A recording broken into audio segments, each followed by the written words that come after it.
has asked Canada to reduce its diplomatic presence, the latest escalation in the tensions between the two countries.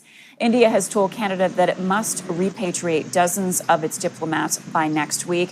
The Prime Minister was asked about this before heading into Cabinet this morning. Here's what he said. Obviously, we're going through an extremely challenging time with India right now, but that's why it's so important for us to have diplomats on the ground working with the Indian government there to support Canadians and Canadian families. We're taking this extremely seriously, but we're going to continue to engage responsibly and constructively with the government of India. Let's go now to CTV's Scott Hurst. He's following the story. He joins me now with more. Scott, what more are you learning? Marcia, as you just mentioned, the latest escalation in tension between these two countries, and we saw that strained relationship on full display at a meeting during the recent G20 summit between the two leaders of India and Canada.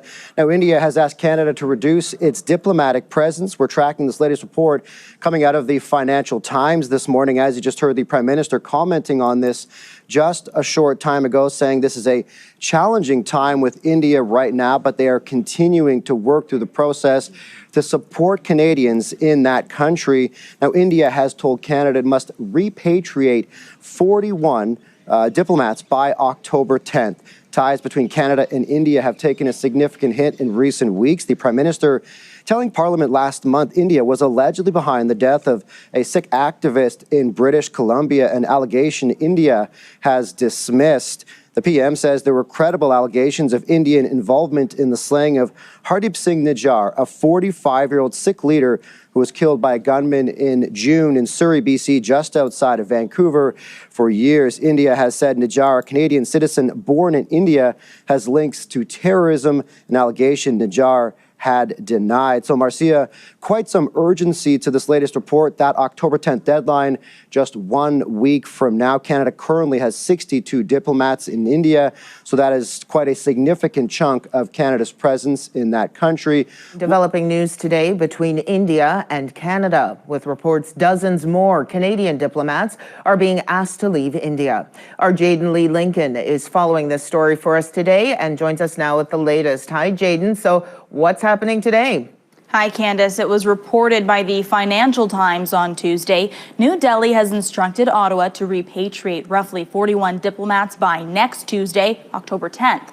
Ties between the two countries have become increasingly strained on Canadian intelligence that Indian government agents had a role in the June killing of Canadian citizen and Sikh separatist leader Hardeep Singh Nijjar on Canadian soil.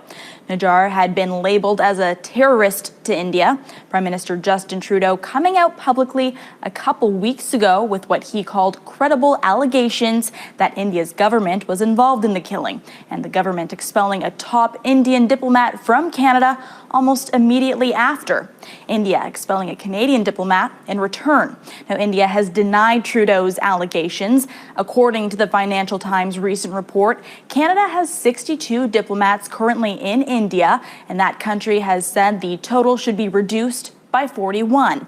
The Canadian government has not confirmed the reports. Action out of Ottawa Tuesday after India told Canada that it wants 41 of its roughly 60 diplomats out of the country by next week as a dispute between the two deepens. The Financial Times was first to report New Delhi's new demand. We're not looking to escalate, as I've said. Prime Minister Justin Trudeau says Canada needs diplomats in India to help navigate what he calls this extremely difficult time. Relations between Canada and India took a nosedive after Trudeau's bombshell announcement last month in the House of Commons, saying there were credible allegations of Indian government involvement in the killing of Hardeep Singh Nijjar, a Sikh independence leader who had been wanted by India for years. The 45-year-old Canadian citizen was gunned down in June outside the BC temple he led. India has dismissed the allegation as absurd. In moments of tensions, because indeed there are tensions between both our government, more than ever it's important that diplomats be on the ground. And that's why we believe in the importance of having a strong diplomatic footprint in India. Foreign Affairs Minister Melanie Joly says the conversations are ongoing with India According to the Financial Times, citing an unnamed source familiar with the matter, India had threatened to revoke the diplomatic immunity of diplomats who remain after October 10th. Less than 2 weeks ago, New Delhi said it wanted parity in the number and rank of diplomats each nation posts to the other.